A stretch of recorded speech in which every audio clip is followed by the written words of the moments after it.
संत रामपाल जी महाराज एक ऐसे महान संत जिन्होंने अपनी सतभक्ति, तत्व ज्ञान, करुणा और सेवा के बल पर समाज में नई मिसाल कायम की है।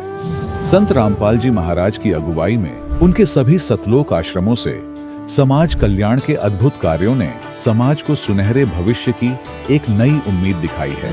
संत रामपाल जी महाराज से नाम दीक्षा लेने के बाद लाखों लोगों की लाइलाज बीमारियां जैसे कैंसर, एड्स आदि ठीक हुई। संत जी के ज्ञान से प्रेरित होकर उनके अनुयायियों ने लाखों यूनिट रक्तदान किया। संत जी ने लाखों बहन बेटियों का दहेज मुक्त विवाह करवाया।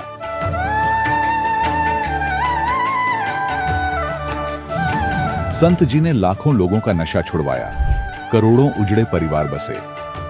संत जी के आश्रमों में समागम के दौरान निःशुल्क नेत्र चिकित्सा, दंत चिकित्सा प्रदान की जाती है।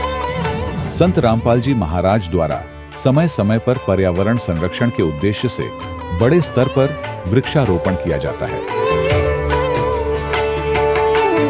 संत जी ने जरूरतमंदों को तत्काल राहत पहुंचाने के लिए एम्बुलेंस सेवा शुरू की। संत जी अपने अनुयायियों को देहदान के लिए प्रेरित करते हैं, जिससे मानवता की सेवा और चिकित्सा क्षेत्र में सुधार हो सके। संत रामपाल जी महाराज के सभी आश्रमों में हर रोज निःशुल्क भंडारा आयोजित किया जाता है, जहां हर वर्ग, हर जाति और हर धर्म के लोग एक साथ बैठकर भोजन करते हैं।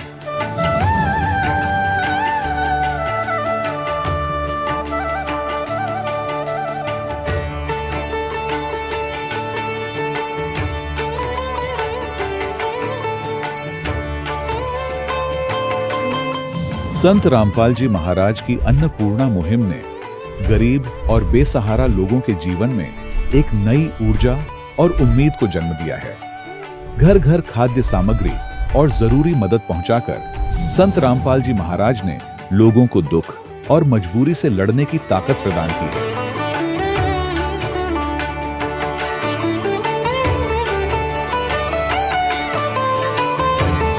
संत रामपाल जी महाराज द्वारा गरीब लोगों के लिए घर बनवाने का अद्भुत कार्य एक ऐसी मिसाल कायम कर रहा है जो सदियों सदियों संत जी की उदारता और दया भावना के तौर पर जाना जाएगा।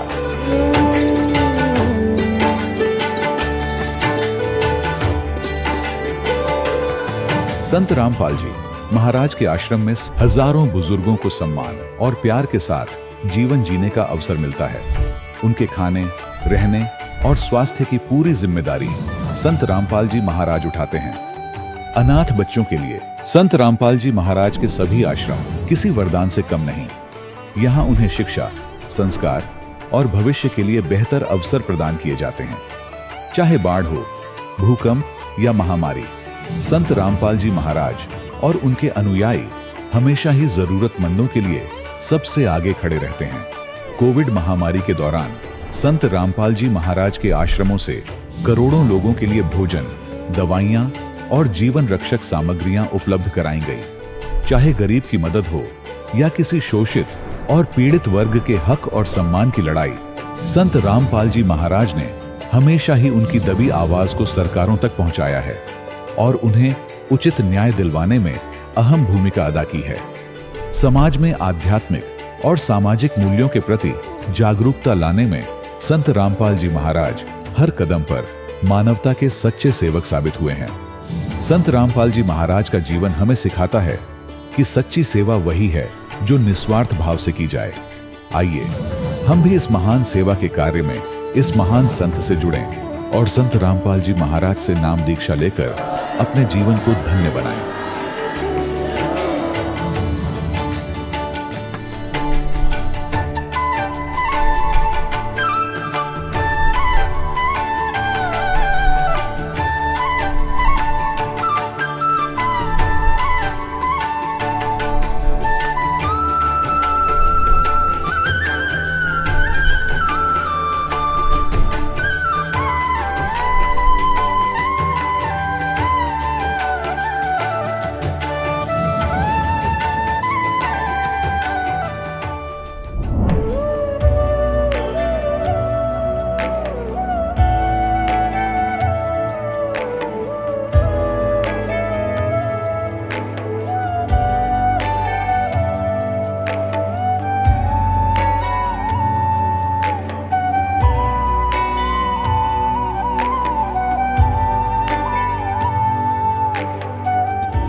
परमात्मा को पाने तथा उसका वास्तविक लाभ प्राप्त करने के लिए पवित्र बाइबल में प्रमाण है कि प्रभु ने मनुष्य को अपना ही स्वरूप बनाया।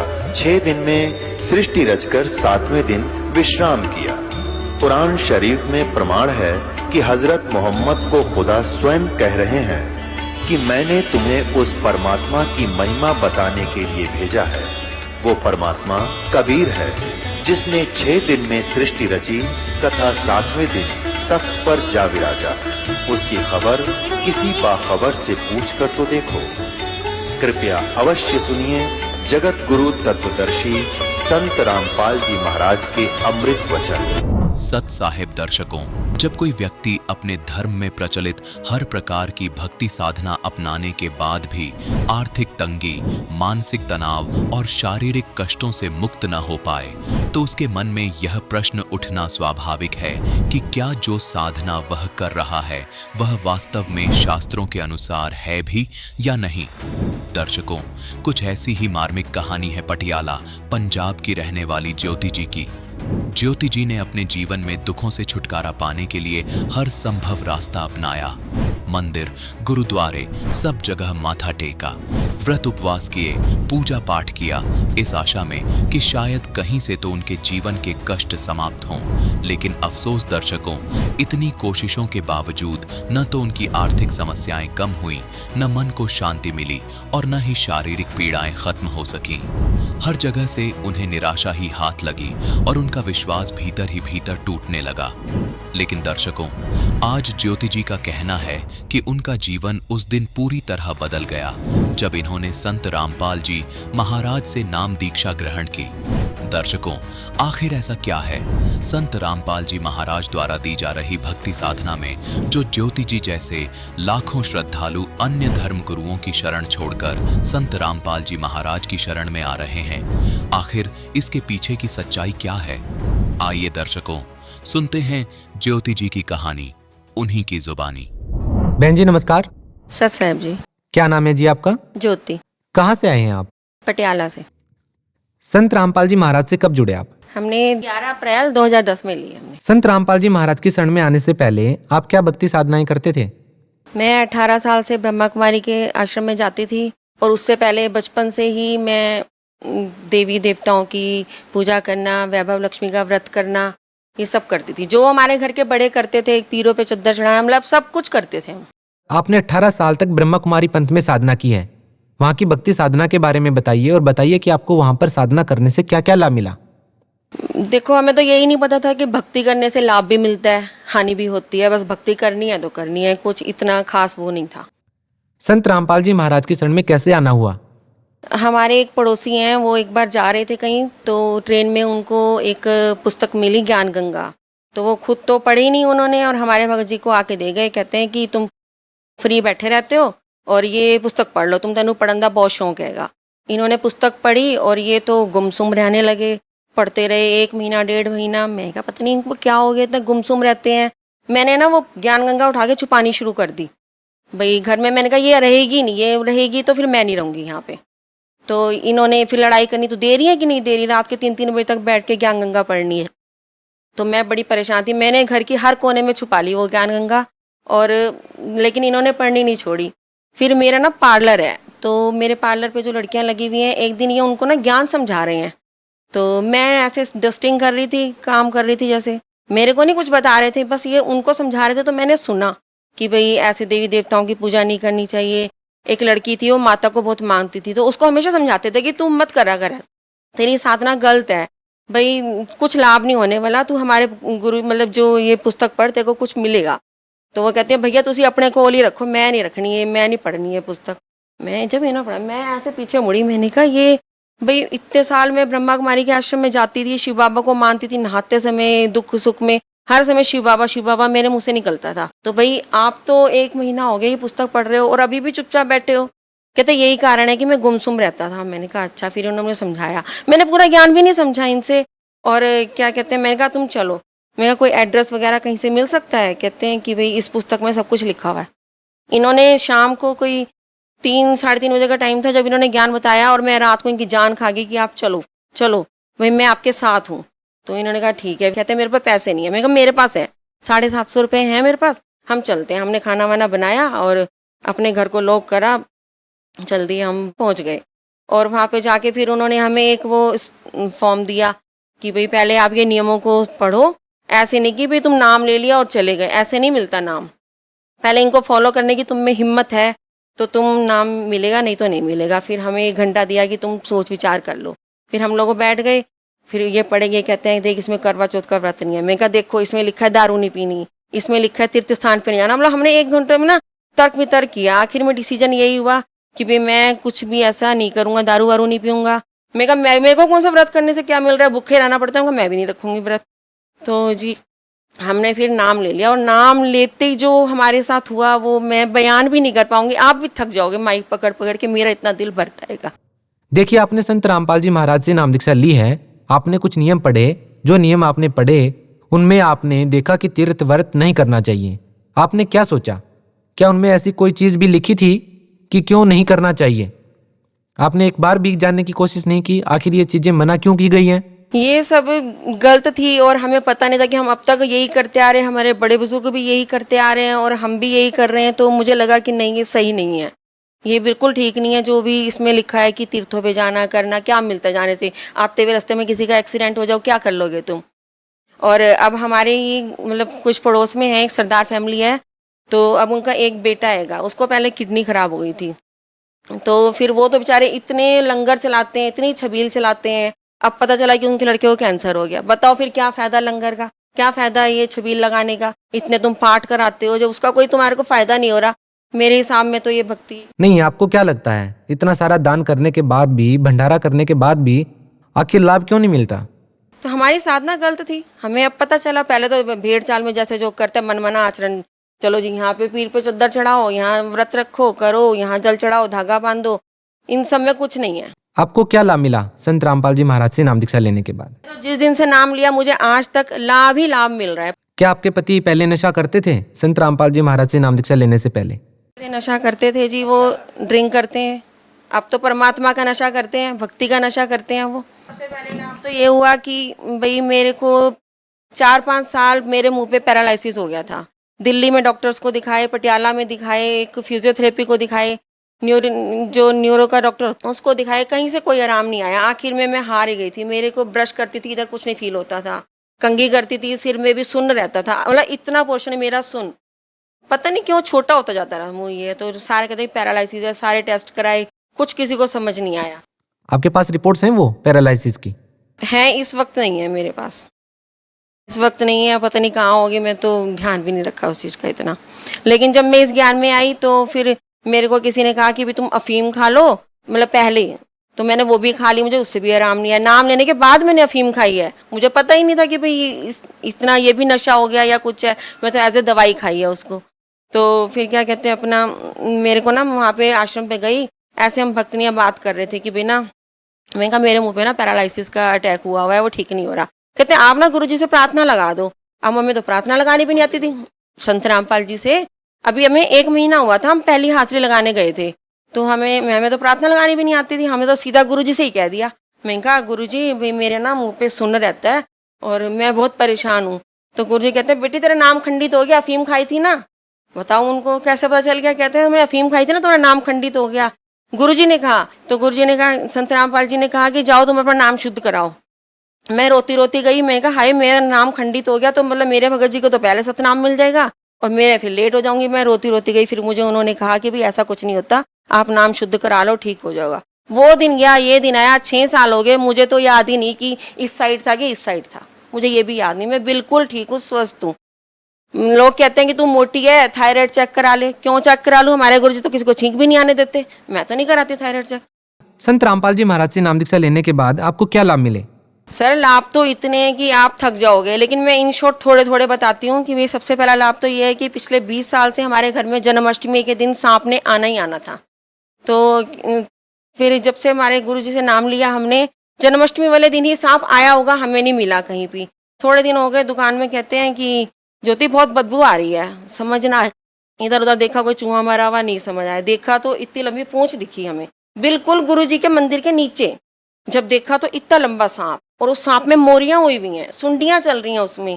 तो हमने कहा ये कितना बड़ा चमत्कार है। सबसे बड़ा चमत्कार तो ये, वो दिन गया ये दिन आया, परमात्मा की कृपा से हमारे घर सांप नहीं आया। और हमारे बैंक बैलेंस में कभी आज तक 50,000 भी नहीं हुए, और हमारे को परमात्मा ने 6 महीने के अंदर सत्यनाम के बाद हमें गाड़ी दे दी। और सबसे बड़ा लाभ है कि अभी ताजा है कि हमने मकान की रजिस्ट्री करानी थी, तो रजिस्ट्री का खर्चा आया 80,000 रुपये। तो मेरे भगत जी परेशान, कहते कोई लॉटरी डाल लेंगे फिर करा लेंगे ये। मैंने कहा तुम गुरुजी पे छोड़ दो, तुम क्यों टेंशन ले रहे हो। आप यकीन नहीं करोगे कि 4 दिन बाद हमें मैसेज मिला कि भाई हमारी रजिस्ट्रियाँ सबकी खुली पड़ी हैं और बहुत कम पैसे लग रहे हैं। हमारे मकान की रजिस्ट्री पिछले महीने 6,000 में हो गई है। कितना बड़ा चमत्कार है। जितने पैसे मुझे चाहिए होते परमात्मा मुझे शाम तक दे ही देते, जहाँ से मर्जी दें वो। जैसा कि आपने बताया कि पहले आप ब्रह्मा कुमारी पंथ से जुड़े हुए थे और कहा जाता है कि गुरु नहीं बदलना चाहिए, लेकिन अब आपने संत रामपाल जी महाराज को अपना गुरु बना लिया है, तो आपसे सवाल ये है कि पहले आप ब्रह्मा कुमारी पंथ में थे और अब आपने गुरु बदला है और संत रामपाल जी महाराज को गुरु बनाया है, क्या आपने कोई पाप किया गुरु बदल करके? नहीं, तब मेरे को थोड़ा सा डर लगा था। मैंने अपने घर से मंदिर भी नहीं उठाया था। मैं कहा नहीं कहीं कुछ हो ना जाए। पहले तो हमारे को हंसी भी नहीं आती थी। हम लोग सोचते हैं ये हंस कैसे रहे, हमें तो हंसी भी नहीं आती, इनको क्यों हंसी आती है। जैसे संत रामपाल जी ने हमारे सिर पे हाथ रखा तो हमें लगा कि हमारे सिर पे कोई बड़ा है, हमारा भी कोई है इस दुनिया में। तो मुझे नहीं लगा कि भाई मैंने गलत किया कुछ। भाई डॉक्टर से एक डॉक्टर से आराम नहीं मिलेगा, दूसरे डॉक्टर के पास जाएंगे। अब मंदिर में जाते थे, पीरों पे भी जाते थे, ब्रह्मा कुमारी के यहाँ भी जाते थे, वो भी तो इतने बीमार रहते हैं। अगर वो खुद का ही नहीं कर सकते तो हमारा कहाँ से करेंगे। अभी हमारे इधर पटियाला की आएंगी निर्मल बहन जी, तो उनको पिछले कहीं मतलब 5-6 साल पहले उनको कैंसर हो गया था और वो कैंसर से मरी हैं। तो वो तो देखो कोऑर्डिनेटर टाइप ही हो गए, अपना आश्रम चला रहे हैं, तो वो क्यों बीमार हैं। अगर उनको ही शिव बाबा ठीक नहीं कर सकता तो हमें कहाँ से ठीक करेगा। देखिए, संत रामपाल जी महाराज के बारे में ये भी कहा जाता है कि वो अन्य धर्म गुरुओं की निंदा करते हैं। वो अपना ज्ञान कम बताते हैं और अन्य धर्म गुरुओं की निंदा ज्यादा करते हैं। क्या इसको निंदा कहना उचित है? क्या कहना चाहेंगे आप? नहीं, वो निंदा नहीं करते, वो सही ज्ञान बताते हैं कि भाई ऐसे नहीं ऐसे करने। हमें देवी देवताओं की भी साधना करवाते हैं, वो सब कुछ करवाते हैं, लेकिन सही तरीके से करवाते हैं। पहले हम अपने मर्जी से जब जो दिल करता कर लेते थे। आपको संत रामपाल जी महाराज के प्रवचनों में या उनके ज्ञान में ऐसी कौन सी बातें सुनने को मिली जिसने आपको सबसे ज्यादा प्रभावित किया? परमात्मा की यही बात मुझे सबसे अच्छी लगती है कि भाई जिस समय हमें जो चीज़ चाहिए होती है मैं उसी वक्त दे देता है। तो अभी मैंने तो इतना ज्ञान सुना भी नहीं है, मेरे को तो पता नहीं क्यों ऊपर से ही परमात्मा ने शक्ति दे दी। भगत समाज से क्या प्रार्थना करना चाहेंगे, क्या संदेश देना चाहेंगे? मैं तो भगत समाज से यही कहती हूँ कि जो ये हम ये सीरियल वगैरह देखते रहते हैं, इन चीज़ों को छोड़ दो। घूमते फिरते हैं, आउटिंग पर जाते हैं, क्या पता आउटिंग पर जाके हम वापस आए ना आए, ये सब चीज़ें छोड़ दो। अगर तुम्हें पता चला है कि जैसे हमने कहा कि भाई आप चैनल पे सत्संग आ रहा है और तुम देख भी रहे हो और उसके बाद तुम्हारे मन में आए कि भाई हाँ यार कुछ तो है, लेकिन फिर जैसे ही हमारा सत्संग खत्म हुआ, चलो भाई वो स्टार प्लस लगा लो, सीरियल देखो अपने, लेकिन सीरियल में खो जाओगे, फिर ये ज्ञान इधर उधर हो जाएगा। इसलिए तुम सोचो समझो और ये नंबर नोट करो जो चैनल पे सत्संग में इस समय नंबर नीचे आ रहे हैं, नीचे देखो 1 मिनट, इस नंबर को नोट करो और नोट करके फिर आपको वो बताएंगे, गाइड करेंगे कहाँ से तुम्हें नाम लेना चाहिए। 1 मिनट भी गवाना, समझो 1 जन्म गवा दिया, 1 मिनट भी नहीं गवाना है। बहुत बहुत धन्यवाद। सत साहिब। दर्शकों, अभी आपने सुने संत रामपाल जी महाराज से दीक्षा प्राप्त करके सुखी हुए भक्त के अनुभव। अब देखिए जगत गुरु तत्वदर्शी संत रामपाल जी महाराज के मंगल प्रवचन।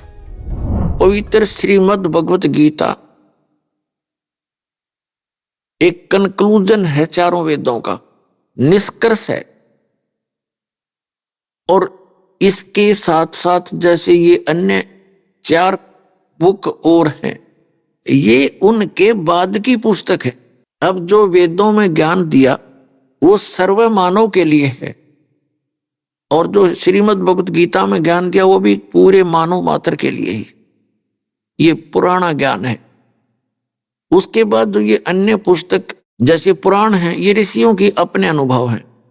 ये यदि वेदों गीता से मेल नहीं खाते तो वो ज्ञान उनके अपने घर का है, गॉड गिवन नहीं है। और जैसे कुरान है, कुरान के अंदर कोई मंत्र जाप करने का नहीं है, और कुरान शरीफ के अंदर मांस खाने का यदि आदेश है तो कंप्लीट गॉड का नहीं है, क्योंकि उसी ज्ञानदाता ने, जो कुरान शरीफ का ज्ञानदाता है, उसने सबसे पहले तौरात पुस्तक दी, और तौरात के अंदर उसने लिख दिया कि सृष्टि रची उस अल्लाहू अकबर ने, उस समर्थ परमात्मा ने, वो क्रिएटर है जिसने 6 दिन में सृष्टि रची, 7वें दिन तख्त पर जा बैठे, वो इस वर्ल्ड का क्रिएटर है। और उसने मांस खाने का आदेश नहीं दे रखा किसी को भी, पशु पक्षी, इवन लायन और किसी प्रकार के भी जो टाइगर हैं, इन किसी को भी मांस खाने का आदेश नहीं है, और कोई मांस खाते भी नहीं थे। फिर इसने आगे चल के जो जबूर दी पुस्तक, उसी ने उतारी दाऊद जी के ऊपर, और ईसा जी को इंजिल बुक दी, उसमें वो बार बार वर्णन करने की आवश्यकता नहीं समझी उसने। और उसने उस क्षेत्र में जहां ये लोग बसे हुए थे, क्योंकि ये काल है, इसने तो आपको यहां चाहे आप किसी तरह जीवित रखो, इसने खाने के लिए आपको पालना है।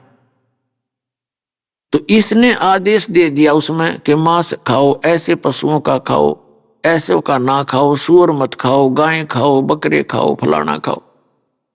तो ये इस इनकम्प्लीट गॉड यानी इस डम्मी गॉड का आदेश है, जो कुरान शरीफ का ज्ञान दाता है। यही पवित्र कुरान शरीफ का ज्ञान दाता है, यही पवित्र इस श्रीमद् भगवत गीता का ज्ञान दाता है। अब उसने वहां उस समय प्रफुल्लित था भारत पूरा रूप से, पृथ्वी पर कोई ऐसी दिक्कत नहीं थी जिस क्षेत्र में गीता ज्ञान दिया गया। तो इसमें मांस खाने का बिल्कुल प्रावधान नहीं, और वहां इसने मांस खाने का प्रावधान कर दिया। और अन्य जो पुराण में मांस खाने का प्रावधान है तो किसी ऋषि का है, वो कंप्लीट गॉड का नहीं है। तो कंप्लीट गॉड ने जो ज्ञान दिया वो स्वयं आकर ही दिया। फिर जब देखा कि न सब जेड़े कर दिए, तो वो परमात्मा कबीर है, अल्लाहू अकबर है, अल्लाह कबीर है, बड़ा भगवान कह लो, ये मुसलमान भाई उसको बड़ा भगवान कहते। उसने भी वही ज्ञान दिया है जो वेदों और गीता में ज्ञान है। वेदों और गीता के ज्ञान से आगे परमात्मा का और अन्य भिन्न ज्ञान है जो वेदों और गीता में नहीं है। जैसे यजुर्वेद अध्याय नंबर 40 के मंत्र नंबर 15 में ओम नाम है। ओम कर्तु समर किलबे समर कर्तुम समर वायु अनिलम अथिदम भस्मांतम शरीरम।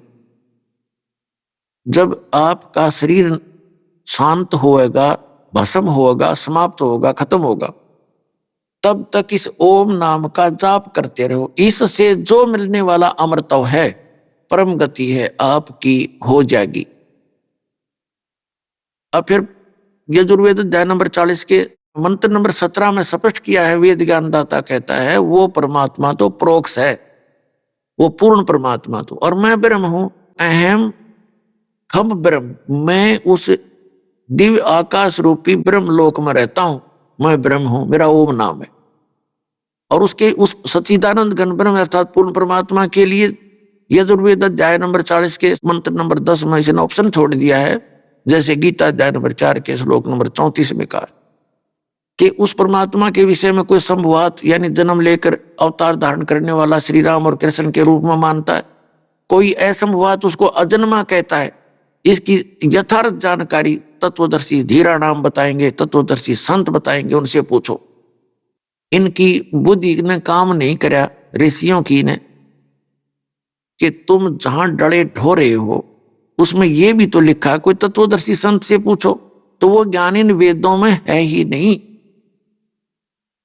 और परमात्मा ने बताना चाहा, मनु जी से मिले, मनु जी ने उनका वामदेव नाम रख लिया। वामदेव माने उल्टा ज्ञान प्रसार करने वाला। पता क्या कर ले इस काल के एजेंटों का। ये ईब दया हुई परमात्मा की, बच्चों आपके ऊपर सत्कर मान लियो, आपको स्वयं शिक्षित करना पड़ा। अगर आप पहले शिक्षित हो जाते तो पहले बेईमान हो जाते। शिक्षा हमें बेईमान बनाती है, घना चतुर बनाती है।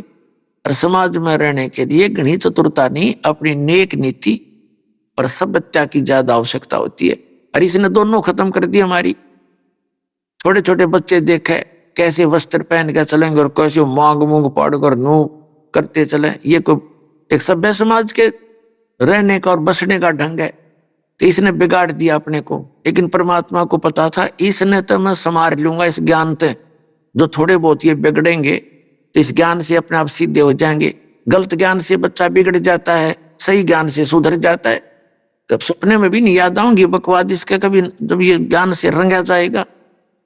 तो इसलिए परमात्मा ने यह शिक्षा आपको देनी पड़ी। इसने बहुत गणा बखेड़ा तो कर दिया हमारे जी ने, कितना समाज बिगड़ दिया, कितना देख लो लाज शर्म रही नहीं, छोटे बड़े की रही नहीं, बकवाद चलती हैं। ये मोबाइल परमात्मा ने बनवाया आपके लिए, इंडिया टीवी आपके लिए बनवाए ताकि आप भक्ति करा करोगे। अब तो बकवाद कर रहे हो, फिर इनके अंदर केवल परमात्मा की चर्चा चला करेगी, नहीं तो ये टीवी फूट जाएंगे अपने आप ही, इनमें आग लगनी शुरू हो जाएगी।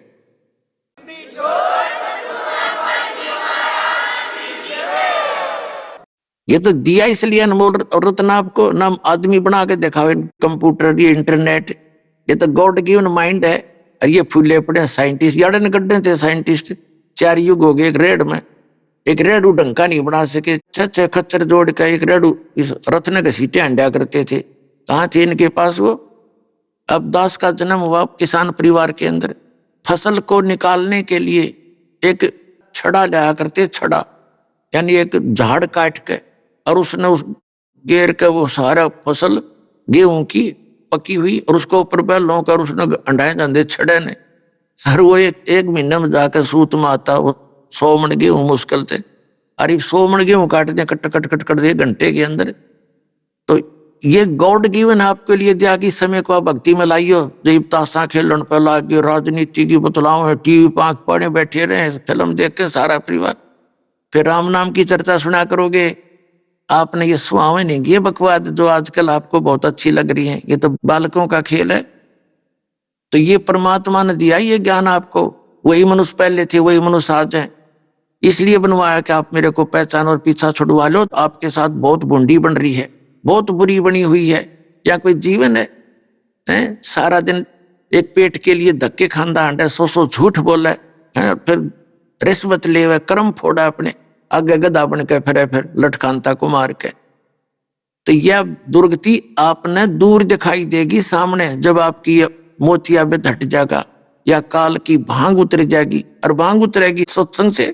आज तक सत्संग नहीं मिला आपको, सत्कर मान लियो पुणात्मा हो, आपको सत्संग नहीं मिला, ये बकवाद बताने वाले मिले हैं जिनको खुद ज्ञान नहीं, और आंशिक ज्ञान कहीं थोड़ा सा सुना दिया, बोली आत्मा है परमात्मा की तरफ में भटक ही रही है, तो वो उनके पीछे हो लिए। तो अब इस ज्ञान से, इस उपकरणों से जो परमात्मा ने आपको दिए, आपका मोबाइल आपकी जेब में होगा, ब्लूटूथ चल पड़ा, कान का टांग ले अपना, और जेब में फोन है, कान में मंत्र चल रहे हैं, साथ में बैठे नहीं पता यू क्या कर रहा है, ना डिस्टर्बेंस हो, दूसरे ने कोई कहा भाई बंद कर ले भाई बंद कर लिया, मंत्र चल रहे। अब चाहे सफर में चालो, चाहे किधर खेत में जाओ, मजदूरी करो, दुकान पे बैठो, या कहीं भी अपना काम कर रहे हो, भक्ति करा करेंगे। कभी शब्द सुन रहे हैं, कभी परमात्मा की वाणी सुन रहे हैं, कभी सत्संग सुन रहे हैं, कभी सुबह दोपहर शाम की 3 समय की अपनी स्तुति कर रहे हैं, फिर मंत्र याद आ गया भाई प्रथम मंत्र कर ले, भाई दूसरा भी कर ले। इतना बिजी शेड्यूल हो जाएगा, अपने बकवाद करने की फुर्सत नहीं मिलेगी, और बेड़ा पार हो जाएगा, सतलोक चले जाएंगे।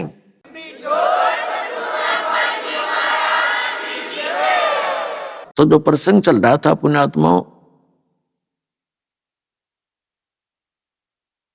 के, गुरु गोविंद दोनों खड़े किसके लागू पाए, बलिहारी गुरु अपना जिन गोविंद दियो मिलाए।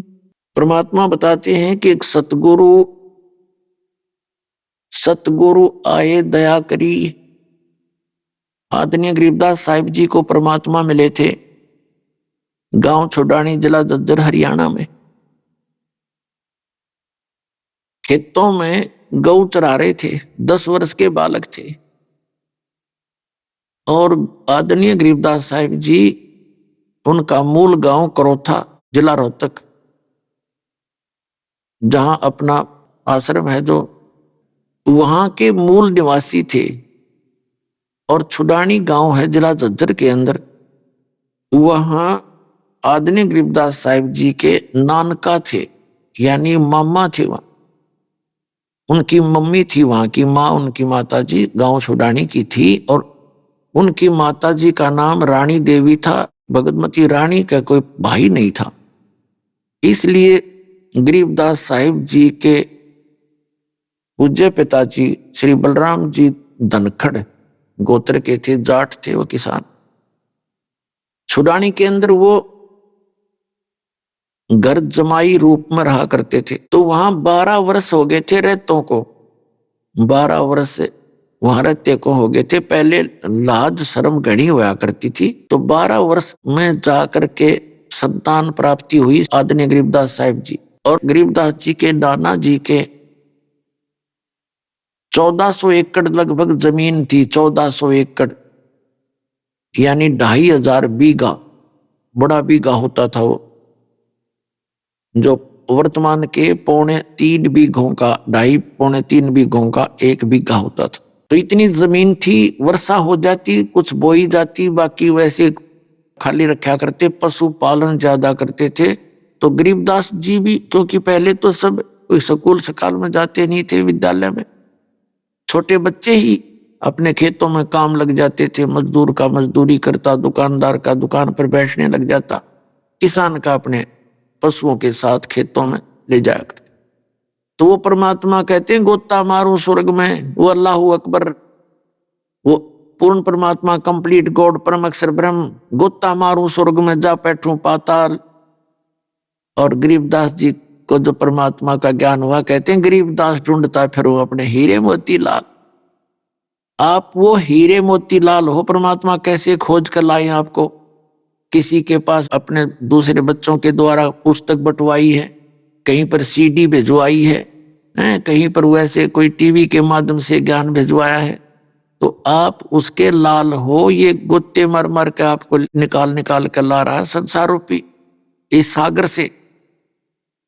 तो वो परमात्मा अपने उसी उद्देश्य से गोता मारूं स्वर्ग में अर्जा पैठू पाताल। गरीबदास जी के उनकी वर्णन करे भगवान की महिमा की कबीर साहब यूं कहते हैं कि गरीबदास ढूंढता फिर वो अपने हीरे मोती लाल। तो वहां पहुंच गए छुड़ानी में। ये मार्च, अभी फागुन आएगा ना, फागुन उतरते की द्वादशी यानी फाल्गुन सुदी द्वादशी को दिन में 10 बजे सी, पहले तो और ज्यादा गर्म दिन हो जाते थे दिन के, वहां बालू रेत ज्यादा होता था तो गर्मी सी हो जाती है। बच्चे सभी पाली, बड़े छोटे जितने 10-15 पाली थे, वो एक जंडी का पेड़ होता था उधर, पीपल पेपड़ नहीं होते थे, जैसे डिजर्ट था, ज्यादा मरुस्थल टाइप था। एक जंडी के पेड़ के नीचे बैठ के अपना रोटी खा ली, भोजन खा रहे थे। तभी परमात्मा सतलोक से आकर उतरे, थोड़ी सी दूरी पे किसी को दिखाई दिए नहीं, वहां से पैदल आते दिखे जैसे साधु संत फकीर एक जिंदा महात्मा के रूप में। तो वहां आकर के उन बच्चों से राम राम करी। बच्चों ने देखा, और बड़े बड़े भी पाली थे, बड़े उम्र के, 40 के, 45 के, 50 के, 20 के। सबसे छोटी उम्र के गरीबदास जी थे, 10 वर्ष के। उन्होंने सबने मिलकर कहा, महाराज जी भोजन पा लो, भंडारा खाओ। परमात्मा ने कहा, भोजन तो मैं खा के आया हूं भाई, अपने गांव से। उन्होंने पूछा, आपका गांव कौन सा है? कि सतलोक। अब उन्हें क्या पता, पालियों ने सतलोक होगा, कोई गांव होगा भाई। कि बाबा जी भोजन ना खाते तो दूध तो पीना पड़ेगा, दूध बिना पिए तो हम जान नहीं था अपने पास से, क्योंकि हमें पाप लगेगा, साधु संत बगैर कुछ खाए पिए जाओगा। तो परमात्मा ने कहा कि भी ऐसा कर, अगर दूध पिलाना चाहते हो तो कंवारी गाय का दूध पिया करूं मैं, कंवारी गाय का। वो पाली जो बड़ी उम्र के थे वो कहने लगे, बाबा जी तेरी दूध पीने की नीयत को ना बकवाद करे तू, अब तो मजाक करते हो हमारे साथ, कंवारी गाय दूध देती है। परमात्मा ने कहा, देख लो भाई, दूध पिलाना तो पिलाओ, और कुंवारी भी गाय दूध दे देती है, ऐसी क्या बात है। उनकी वार्ता हो रही थी, तभी गरीबदास जी उठे। 10 वर्ष के बालक, जैसे बालक का स्वभाव प्रारंभ से ही अच्छा होता है ऐसे बच्चे का। एक गाय थी जो कुंवारी गाय थी, बच्चिया उसकी लाडली सी, उनकी रस्सी बांध रखी थी गले में, उसकी पकड़ कर रस्सी और गले से वहां लिया हुआ गाय उसके साथ साथ वो लेती थी, इतनी उसका लगाव था उनमें। अल्लाह के खड़ी कर दी परमात्मा के सामने। अब देखो महाराज जी, इसका बच्चा था नहीं, छोटे छोटे थन है, उसका हाथ मारे थना के नीचे गरीबदास जी। गऊ बहुत शरीफ होती है, बहुत सी गौएं। अब देखो इनका दूध तो है, देगी कैसे? तब परमात्मा ने कहा कोई एक पात्र है, कोई मटका कलश छोटा कहाँ जी है, साफ करके रखा हुआ, वो कहते हैं इसके नीचे लगाओ। गरीबदास जी नीचे लगा लिया। कबीर साहब खड़े हुए और थपकी मारी, गाय को आशीर्वाद दे दिया कमर पे। वो बछिया के लंबे लंबे सुतन हो गए और वो छोटा सा कलश जो 5-7 किलो का था वो भर गया। तो गरीबदास जी ने लाकर परमात्मा को दे दिया। परमात्मा ने आधा पिया, कुछ पिया थोड़ा बहुत उसमें से, और फिर कहा ले भाई बच्चों दूध पी लो, ये अमृत है, इस तुम्हारे लोग का नहीं, मेरे गांव से आया ये दूध। तो उन बड़े जो पाली थे उन्हें सोचा इस बाबा जी में तो कोई जादू जंत्र जानता है, इसने कुंवारी गाय का दूध निकाल दिया, ये तो पाप का दूध है, हम ना पीवे। वह तो उठ के चले गए। वो दूसरे कहने लगे ना बेरा तू किस जाति का है और तेरा जूठा हम नहीं पीवे। वो तो उठकर चले गए। गरीबदास जी बैठे रह गए। अगला महाराज मुझे दो, और ला के मुंह जितना पीना था वो पी लिया, बाकी रख दिया। तब परमात्मा ने उसको समझाया बेटा भक्ति करते हो तुम? कहाँ जी करते हैं, हमारे गांव में, हमारे यहाँ दूसरे गांव के अंदर एक शिव जी का मंदिर है, वहां माथा टेक के आते हैं, वहां मेले भरते हैं और वे राम कृष्ण की भक्ति करते हैं, राम राम कृष्ण कृष्ण। परमात्मा ने फिर सारा ज्ञान बताया बेटा, और यहाँ जो है ये भक्ति कुछ ना है, जो भक्ति तुम कर रहे हो इसमें तो 84 लाख योनियों में जाना पड़ता है। क्या बताते हैं? सुखदेव ने 84 भुगती बना पजावे खरवो, और तेरी क्या बुनियाद पुरानी तू पेंडा पंथ पकड़वो। परमात्मा ने कहा सुखदेव ऋषि जैसे महापुरुष ने जिसने खूब डटकर भक्ति की, वो भी 84 लाख योनियों में गधे की योनि तक को प्राप्त हुआ। और तेरी क्या बुनियाद प्राणी तू पेंडा पंथ पकड़वो, तो वो मार्ग पकड़ जो सत मार्ग है, आदि सनातन मार्ग है, जो शाश्वत स्थान पर ले जाने वाली सत भक्ति है। अब गरीबदास जी ने कहा कि और भी कोई भक्ति है, इस भक्ति से ऐसे ऐसे दुर्गति होती है, तो वो कौन सी भक्ति है, कौन भगवान है इनसे ऊपर? तो परमात्मा उनकी आए तो उसी उद्देश्य से थे। वो उन बच्चे की प्रबल इच्छा देखकर उनकी आत्मा को साथ लिया, शरीर वहीं छोड़ दिया, बच्चा बैठा है ऐसे, और आत्मा को ले गए ऊपर। वहां दिखा सबसे पहले धर्मराज के दरबार में लेकर गए परमात्मा उस प्यारी आत्मा गरीबदास साहिब जी को। जब धर्मराज के दरबार में न्यायाधीश, चीफ जस्टिस ऑफ दिस ब्रह्मांड, इस ब्रह्मांड का जो न्यायाधीश है, मुख्य न्यायाधीश, उसके दरबार में गए, और जो ही परमात्मा वहां प्रवेश हुए, उनके चेहरे की तरफ देखकर धर्मराज ने कुर्सी छोड़ दी, सिंहासन छोड़ दिया, और नीचे खड़ा होकर करबद्ध खड़ा हो गया।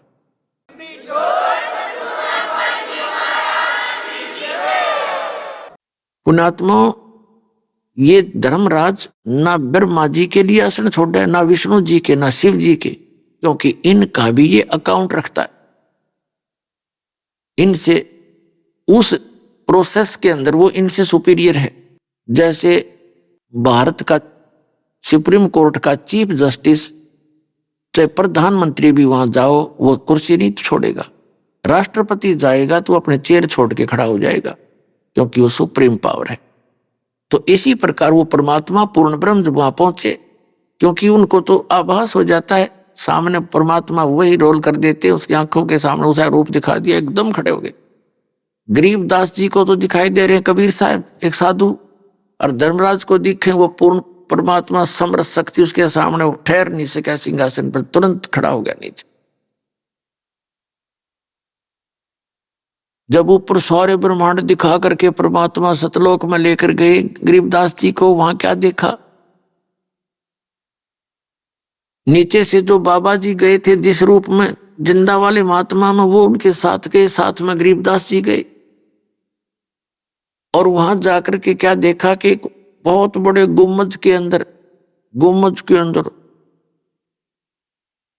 एक बहुत सुंदर सिंहासन सफेद कलर का है,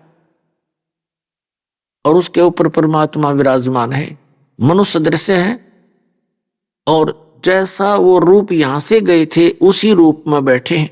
परमात्मा का जो फेस था वो जिंदा वाले रूप जैसा ही था, लेकिन जिंदा महात्मा का जो स्वरूप था वो सरल रूप था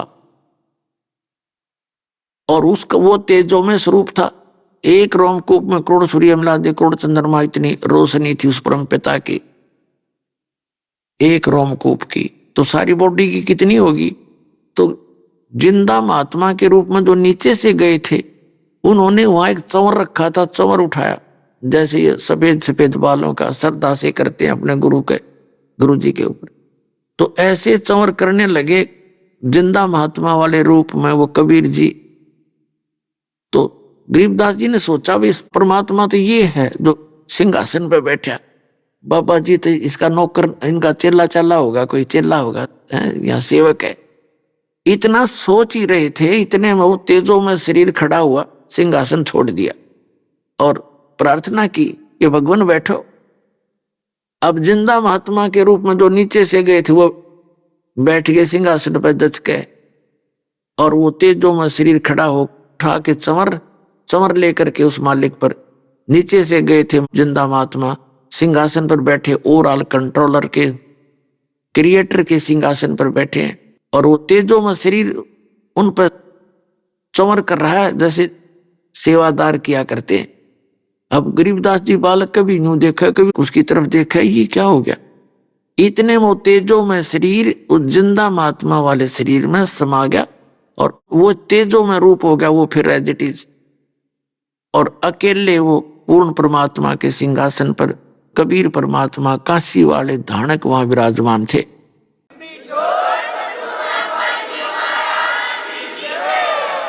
और चंवर उनके सिर पर अपने आप ऑटोमेटिक घूम रहा है।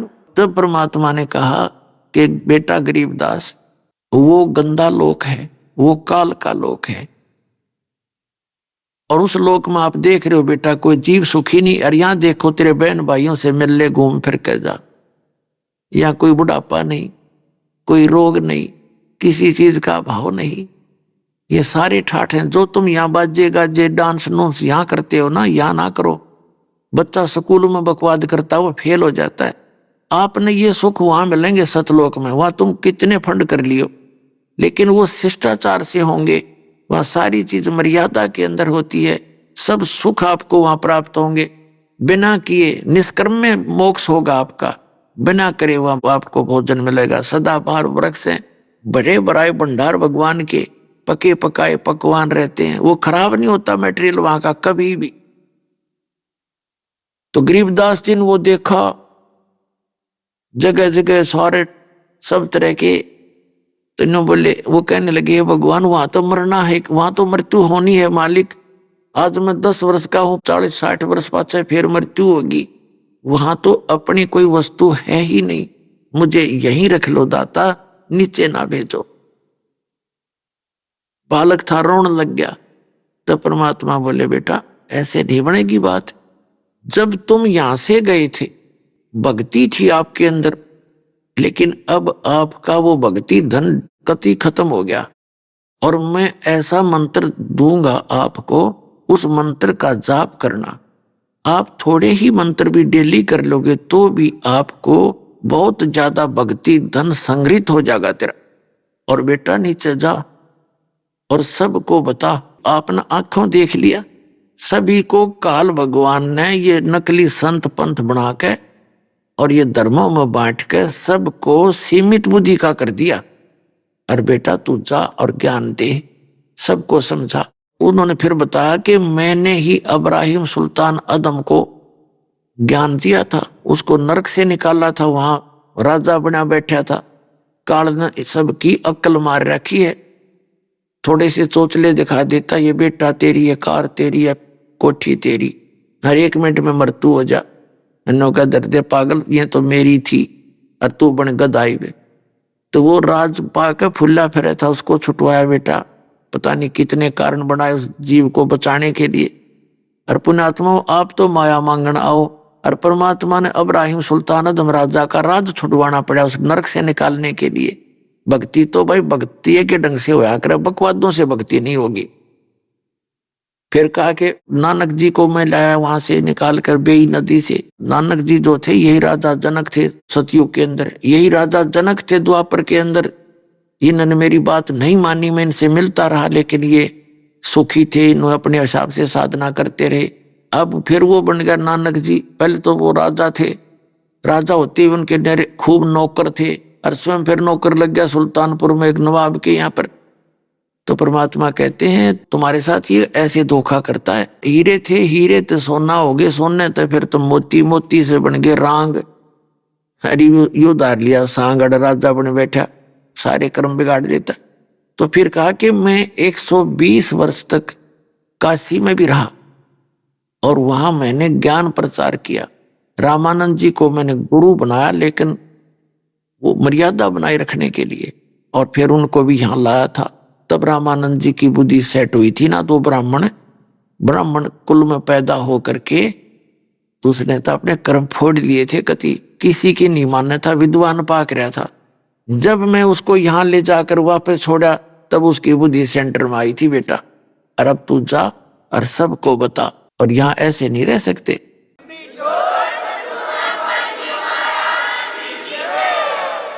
उसी दौरान क्या हुआ, ऊपर जो परमात्मा उनको ले गए थे प्यारी आत्मा गरीबदास साहिब जी को, पीछे से पालियों ने देखा कि बाबा जी तो चला गया और उसको बुलाओ गरीबदास को। गरीबू का करें, गांवों में थोड़ा सा नाम को बिगाड़ के ही अच्छा मानते हैं। गरीब नाम था, गरीबू नाम कहने लग गए। गरीबू ने खोजो लड़की का लड़का कहाँ है और उसको खड़ा करो। उसका नंबर आ गया गौओं को संभालने का, वह नंबर ला कर पाड़ी 1 घंटा 13, 2 घंटा 13।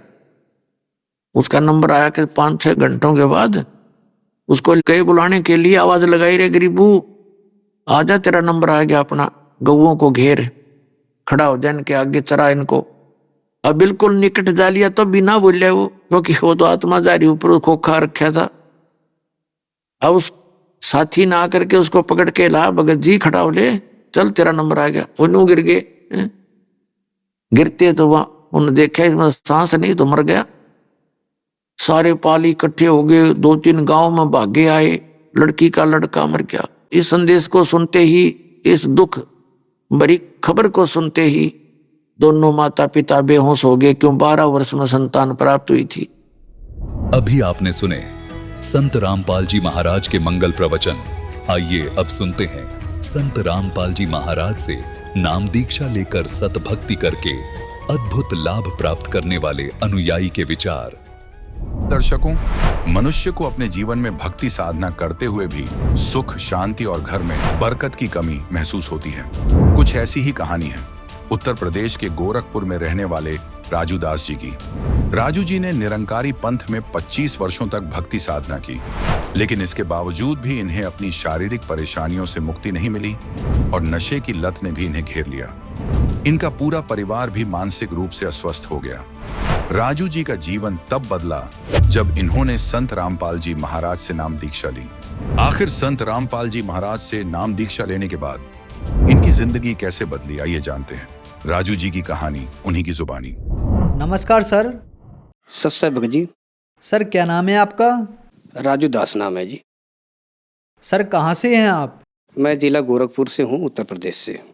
सर संत रामपाल जी महाराज से नाम दीक्षा आपने कब ली? संत रामपाल जी महाराज जी से नाम दीक्षा मैंने 19 मार्च 2018 को लिया है। सर संत रामपाल जी महाराज से नाम दीक्षा लेने से पहले आप क्या भक्ति साधनाएं करते थे? संत रामपाल जी महाराज के चरणों में आने से पहले मैं निरंकारी मिशन में था। 25 साल मैं निरंकारी मिशन में सत्संग करता था। वहाँ पे 2012 में मेरे को सेवा करते करते एक पदवी मिल गई, तो वहाँ पे मैं गद्दी पे बैठ के और सेवा करने लगा। वक्ता सत्संग लोगों को बैठ करके सत्संग करवाता था, तो वहाँ पे भी सेवा काफ़ी करी हमने। 12 साल तक करीबन निरंकारी पंथ का प्रचार किया जी। वहाँ पे नाम 5 सुमिरन बताई जाती थी कि भाई कहते थे तन मन धन निरंकार का है, साधु भेष नहीं बदलना है, और एक तू ही निरंकार मैं तेरी शरणहार, यही मंत्र थे। वो इसी का सुमिरन करना था जी। सर आपने बताया कि आप 25 साल से निरंकारी पंथ में जुड़े हुए थे। लास्ट के 12 साल तक आपने निरंकारी पंथ का प्रचार किया। वहाँ पर आपको एक सेवा दे दी गई कि आप वहाँ सत्संग करने लगे। तो सर हम आपसे एक बात जानना चाहते हैं कि जब निरंकारी पंथ में 25 साल रहने के बाद और 12 साल तक निरंकारी पंथ का प्रचार करने के बाद तो फिर ऐसा क्या कारण बना कि आप निरंकारी पंथ को छोड़कर संत रामपाल जी महाराज की शरण में आए? ऐसा है जी कि जब मैं निरंकारी मिशन में 25 साल जब सेवा करता था तो करते करते मेरे को फिर 2012 में एक प्रचारक का सेवा दे दी गई और वहाँ पे मुझे सत्संग करवाने का एक सेवा दे दी गई, जिससे मैं सेवा करने लगा। और सेवा करते करते मुझे उल्टा परेशानी होने लगी, कभी शरीर में खुजली, कभी खांसी। इसी बीच हमारी एक बहन थी, वो भी पागल हो गई और फिर यही बीमारी हमारे घर को भी लग गया। और फिर खाने पीने की भी परेशानी हो गई, कमाई में बरकत होना भी बंद हो गया और मैं काफ़ी परेशान रहने लगा। कोई लाभ नहीं मिलता था, दिक्कतें और बढ़ती चली गई। वक्ता होने के नाते भी मैं काफ़ी परेशान रहता था। सेवा भी करता था, गद्दी पे बैठ के वक्ता भी करता था, लेकिन उसके बाद भी मैं बहुत परेशान था। उसके बीच हमारे माता पिता और भाई हम बहुत परेशान हो गए। खुजली, बीमारी, उल्टा रिएक्शन होने लगा, जैसे मानो पता नहीं क्या हो गया है। वो मेरे शरीर में करीबन 3 साल तक जो है एलर्जी रही। और इसी बीच हमारी बहन जो है वो पागल हो गई और फिर खाने वाने पीने की भी परेशानी हो गई। और हमारा जो खेत में गेहूं अनाज बोते थे वो भी जो है हमने मजबूरी में हमें भी उसको गिरवी रखनी पड़ गई। तो यहाँ परेशानी हुई, लाभ तो कुछ मिला नहीं मुझे। सर आप 25 साल से निरंकारी पंथ से जुड़े हुए थे और 12 साल तक आपने निरंकारी पंथ का प्रचार किया। आप खुद वक्ता थे, सत्संग करते थे, आप लोगों को समझाते थे, लेकिन आप खुद परेशान थे। आपको और आपके माता पिता को भयंकर एलर्जी की बीमारी हो गई। आपने इलाज कराया लेकिन नहीं ठीक हुई। फिर आपकी बहन पागल हो गई, आपके ऊपर दुखों का पहाड़ टूट गया। तो फिर संत रामपाल जी महाराज के बारे में जानकारी आपको कहाँ से मिली?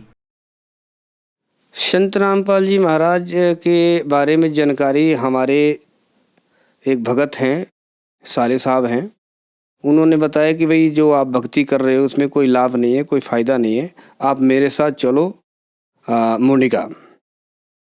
तो हमने पहले उनको 1-2 बारी मना किया कि नहीं जी कोई बात नहीं, हम कहाँ जाएंगे, हम कहीं नहीं जाते हैं, हमारे लिए निरंकारी पंथ ही सब कुछ है, यहीं है सब कुछ। तो बोले नहीं, एक बार आप चल के देख लीजिए, आपको जाने में क्या दिक्कत है। तो उन्होंने 1-2 बारी कही, तो मैंने कहा भाई चलो। तब मैं फिर मुंडिका सतलोक आश्रम में पहुंचा। वहाँ पे हमने गुरु संत रामपाल जी महाराज जी के प्रवचन सुने, सत्संग सुने, तो मैं हक्का बक्का रह गया जी। और फिर वहाँ पे मेरे को रहा नहीं गया कि ये हुआ कि अब हमारे को यहाँ पे मंत्र जो मिलना चाहिए वो हमें चाहिए, हमें इच्छुक हो गए जानने के लिए। उसके बाद मैंने मुंडिका आश्रम में जाके संत रामपाल जी महाराज से दीक्षा ली। सर हम आपसे पूछना चाहेंगे कि 25 साल से आप निरंकारी पंथ में साधना कर रहे थे और 12 साल तक आप वक्ता भी रहे और फिर आप संत रामपाल जी महाराज की शरण में आए, तो इन दोनों की भक्ति में आपको क्या अंतर देखा? इन दोनों जानी के भक्ति में बहुत ज़मीन आसमान का फ़र्क हुआ। पहली बात तो जो मेरी बेचैनी थी, जो परेशानी थी, वो एकदम शांत हो गई। और सबसे बढ़ के ये खुशी मिली कि मुझे असली भक्ति, असली ज्ञान यहाँ मिला संत रामपाल जी महाराज जी के आश्रम में। तो फिर इनके ज्ञान में अंतर ये हो गया, एक तो जो ज्ञान देते थे संत रामपाल जी महाराज, उसमें ये था प्रमाणित ज्ञान, वेद शास्त्र गीता ये सब चीज़ों में दिखाई गई थी। और जो हमारी निरंकारी में जो था उस टाइम, उसमें कोई प्रमाणित नहीं था, ऐसे आम टाइम का जो है दे दिए कि भाई आप सुमिरन करो तू ही निरंकार मैं त्रिशरणा, इस टाइप का। तो उस ज्ञान से और इस ज्ञान से ज़मीन आसमान का फ़र्क हो गया जी। और फिर प्रमाणित हर चीज़ों में, शास्त्र में, कुरान में और बाइबल में और फिर गीता भगवत में, ये सब चीज़ें जब प्रमाणित संत रामपाल जी महाराज दिखाए तो मैं फिर ये ज्ञान सुन कर के हक्का बक्का रह गया कि असली भक्ति, असली मंत्र तो यहाँ है और असली लाभ यहाँ है। सर, आपने बताया कि आपने 25 साल तक निरंकारी पंथ में साधना की, लेकिन आपको कोई लाभ नहीं मिला। आपकी आर्थिक स्थिति बहुत ज़्यादा खराब हो गई। फिर आप संत रामपाल जी महाराज की शरण में आए। तो क्या संत रामपाल जी महाराज से नाम दीक्षा लेने के बाद आपको कोई लाभ भी मिले? संत रामपाल जी महाराज के चरणों में आने से, दीक्षा लेने से बहुत लाभ हुआ। लाभ की तो कोई गिनती नहीं है। वहाँ पे निरंकारी मिशन में जब मैं सेवा कर रहा था तो उसमें मेरे कोई लाभ नहीं मिली, बल्कि मेरे शरीर में पूरी एलर्जी हो गई। और जब मैंने संत रामपाल जी महाराज के आश्रम में नाम दीक्षा लिया तो 1 हफ्ते के बाद पूरे शरीर की जो एलर्जी थी ठीक हो गई, बिना किसी दवाई के। फिर उसके बाद जो मेरा वो खेत था गिरवी रखी, वो फिर 1 महीने के अंदर अंदर वो भी छूट गया। और फिर जो काम धाम हमारे बंद हो गए थे वो भी चालू हो गए, संत रामपाल जी महाराज के चरणों में आने से, शिक्षा दीक्षा लेने से। और उसके बाद जो है, जो हमारी सिस्टर थी वो जो पागल हो गई थी, उनको भी हमने नाम दीक्षा लिया। पहले तो वो नाम दीक्षा ले नहीं रही थी, बड़ी मुश्किल से उनको हमने राजी करे, भाई मानो जाओ। तो उसके बाद हमने अपनी बहन को भी संत रामपाल जी महाराज जी से दीक्षा दिलवाई, तो उनको भी ये राहत प्राप्त हुई, वो भी ठीक है अभी। हमारी जो बहन थे उनका आपने सुना, मेरा सुना, यही सिस्टम, यही परेशानी माता जी को भी हो गया था हमारे, और हमारे भाई को भी हो गया था। और प्लस पॉइंट घर में भी बहुत तरीके से झगड़े होते थे, परेशानी होती थी, वो भी सब ठीक हो गई। उनके भी एलर्जी ठीक हो गई। और संत रामपाल जी महाराज के चरणों में आने से, इनसे दीक्षा लेने से हमारे घर की सारी परेशानी, सारी बीमारी ठीक हो गई, बिना किसी पैसे की। सर, संत रामपाल जी महाराज से नाम दीक्षा लेने से पहले क्या आप कोई नशा भी करते थे? संत रामपाल जी महाराज के दीक्षा लेने से पहले मैं काफ़ी नशा करता था। मेरी 4-4, 5-5 डिब्बी सिगरेट हो जाती थी, और बीड़ियाँ भी हो जाती थी। तम्बाकू भी बहुत खाया करता था, 3-3, 4-4 पैकेट एक दिन में खा जाता था। दारू भी बहुत पीता था, और अन्य नॉन वेज वगैरह भी खाता था। सर, आपने बताया कि आप शराब पीते थे, सिगरेट पीते थे और मांस भी खाते थे। तो क्या संत रामपाल जी महाराज से नाम दीक्षा लेने के बाद आपकी ये बुराइयां छूट गईं? सदगुरु रामपाल जी महाराज के चरणों में दीक्षा लेने से संत रामपाल जी महाराज की ऐसी दया हुई कि सारी बीमारी और सारी नशा छूट गई भगत जी। सर, संत रामपाल जी महाराज से नाम दीक्षा लेने के बाद आपको लाभ ही लाभ प्राप्त हुए। आपका घर संत रामपाल जी महाराज ने खुशियों से भर दिया। तो जो श्रद्धालु आज आपको देख रहे हैं, खास करके निरंकारी पंथ वाले, उनके लिए आप क्या कहना चाहेंगे? मैं उनके लिए तो यही कहना चाहूँगा कि भाई, मनुष्य जीवन है बड़ा दुर्लभ, मिले न बारंबार। आप उस नकली पंथों से हट के संत रामपाल जी महाराज के चरणों में आइए, इनसे दीक्षा लीजिए। आपको यहाँ पे बहुत लाभ मिलेगा और आपके सुखों की खान लग जाएगी। वहाँ पे कोई फ़ायदा नहीं है। वहाँ जो निरंकारी मिशन में हम एक पदवी पे थे, और वहाँ पे पदवी पे होने के बाद भी, वक्ता होने के बाद भी मेरे को वहाँ पे निरंकारी मिशन में कोई भी लाभ नहीं हुआ, बल्कि सारी दुखे ही दुख मिले। खेत गिरी हो गई, बहन पागल हो गई, हमारे शरीर में एलर्जी हो गई। यही सिस्टम हमारे घर वालों को भी हो गया, माता को, पिता को, बहन को। जैसे हमने संत रामपाल जी महाराज जी से नाम दीक्षा लिया, वो हमारी सारी बीमारी, दुख, दलिद्र सारे दूर हो गए। मैं तो उन श्रद्धालुओं को यही कहना चाहूँगा, ये विनती करना चाहूँगा कि संत रामपाल जी महाराज जी के चरणों में आइए, इनसे नाम दीक्षा लीजिए, और आपको लाभिक सुख ही सुख मिलेगा, और लास्ट में आपको मोक्ष की भी प्राप्ति होगी। सर, संत रामपाल जी महाराज की शरण में कैसे आ सकते हैं? संत रामपाल जी महाराज के शरण में आने के लिए चैनल जो अपना है, टीवी जो है, इसके नीचे टेलीफोन वगैरह, एड्रेस वगैरह पट्टी चलती है, उसमें आप फ़ोन करके आश्रम में पता कर सकते हैं, और उनसे सारे आप ज्ञान और पूछताछ कर सकते हैं। वहाँ से आप संत रामपाल जी महाराज से नाम दीक्षा ले सकते हैं। धन्यवाद सर। सब्सक्राइब।